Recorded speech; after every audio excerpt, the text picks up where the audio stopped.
నిజంగా కొన్ని ఊర్లలో కొందరు మనుషులు ఇంత చిల్లరగాలంటే నిజంగా నేను ఒక జరిగిన ట్రూ స్టోరీ చెప్తా. మా దోస్తు అంది ఆడు పాపము 4-5 ఏళ్ళు కష్టపడి దేశం పోయిండు, మస్తు కష్టాలు పడ్డాడు ఆడ.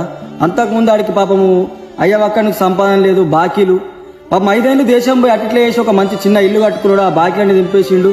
మొత్తానికి ఒక ఏడాది చింటికాడు ఉన్నాడు. ఎంతైనా కానీ పాపం సంపాదించిన పైసలు ఇల్లుకు బాకీల కంటే అటే ముట్టిపోయినాయి.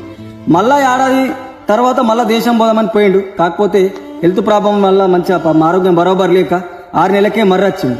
అంతకుముందు ఆడు 5 ఏళ్ళు పోయి వచ్చినప్పుడు ఇల్లు కట్టినప్పుడు పండుగలు చేసినప్పుడు అంత పైసలు ఉన్నప్పుడు అంత బరోబర్ ఉన్నప్పుడు చుట్టాలు దోస్తులు పాలోళ్ళు పగోళ్ళు అంత మంచి మాట ఇక మంచిగా వచ్చి తినిపోడు తాయిపోడు మాట్లాడిచ్చుడు ఇవన్నీ చేసిర్రు. పాపం వాడి కిస్మత్ మంచి లేక పానం మంచి లేక ఎప్పుడైతే 6 నెలలకు మర్రొచ్చి పైసలు లేవు వాడి దగ్గర, ఒక్కడు కూడా దగ్గరికి రాలే. ఇంకా ఇది కాకుండా వాడికి సాయం చేసుడు మర్చిపోయి, వాడికి ధైర్యం చెప్పే మాటలు చెప్పుడు మర్చిపోయి సూటిపోటు మాటలతోని ఎత్తిపోడ్చుడు అన్నట్టు. సాదాగా వచ్చిండు, చేయ సాదాగా వచ్చిండు.